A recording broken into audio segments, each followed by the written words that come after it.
Hey everyone, today we're jumping right into a really important announcement from South Korea's Ministry of Justice.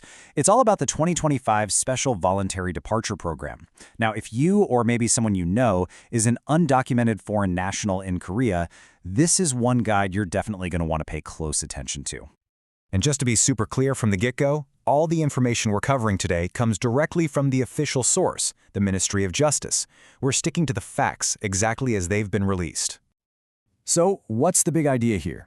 Well, in a nutshell, it's a special limited-time window for undocumented folks to leave South Korea on their own terms.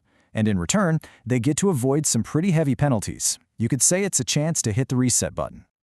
Okay, let's dive in. Here's our game plan for this explainer. First, we'll cover what the 2025 program is all about.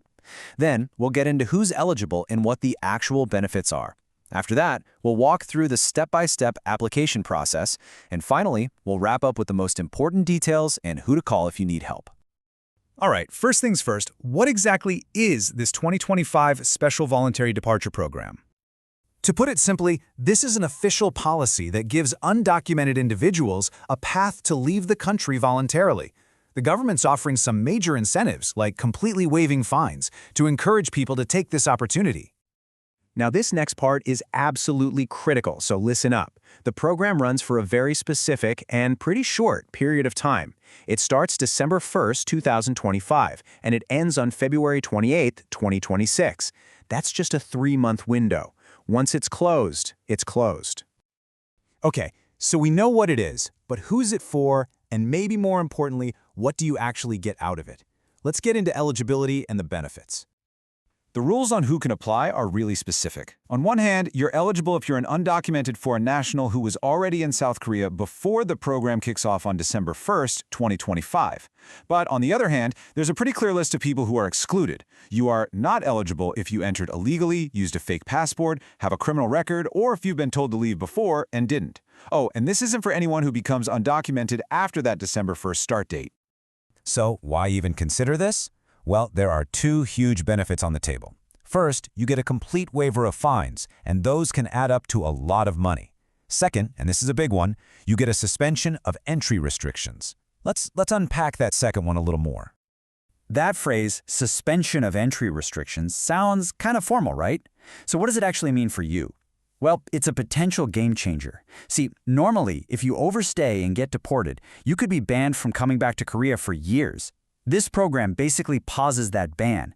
It creates a possible pathway for you to return legally sometime in the future. It really is a genuine shot at a clean slate. Okay, so let's say you're eligible and you're interested. What do you actually have to do?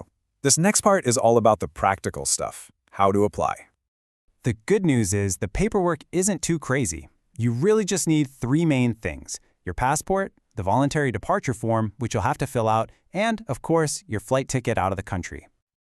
Now, you've got 2 ways to get this done.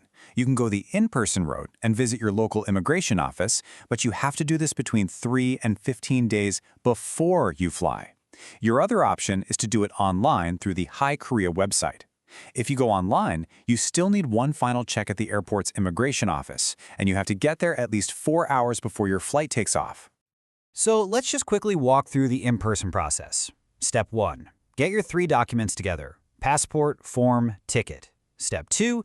Head to your local immigration office. And remember that 3 to 15-day window. Step 3. On the big day, just go to the airport and take your flight. That's it. And for the online process, it's pretty similar. You still get your documents ready, but then you'll apply on the Hi Korea website. The key difference, and you have to remember this, is on your travel day. You must go to the airport immigration office 4 hours before your flight for that final confirmation. Once that's done, you're all set to go. All right, we are in the home stretch. Let's wrap things up with a few crucial reminders and, most importantly, where you can get official answers to your questions. Let's just hammer these dates home one more time because they are not flexible. The program starts December 1st, 2025. For in-person applications, remember that 3 to 15-day window before your flight. And the absolute final day for this entire program is February 28, 2026. You do not want to miss these deadlines.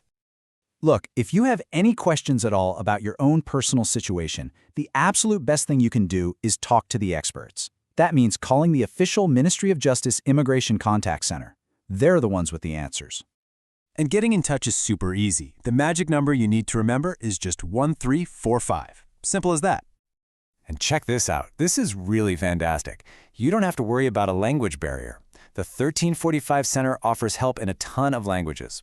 For English and Chinese, they're open from 9 in the morning till 10 at night. For 18 other languages, we're talking Vietnamese, Spanish, Arabic, and more, they're available from 9 a.m. to 6 p.m. And for anyone who prefers to read the info online or needs that portal for the online application, these are the only two official websites you should be using. Hi Korea, which is highkorea.go.kr, and the main immigration service site at immigration.go.kr. Make sure you stick to these to avoid any bad info. When you really boil it all down, that's what this is all about. It's an opportunity to fix a really difficult immigration situation without facing punishment. It's a chance to create a clear path for a fresh start, one that could even include returning to Korea legally down the line. So, for anyone this applies to, it really leaves you with a big question to think about. Could this be the first step towards your new beginning? It's a huge decision, but at least now, you have the official information you need to make it. Thanks for tuning in.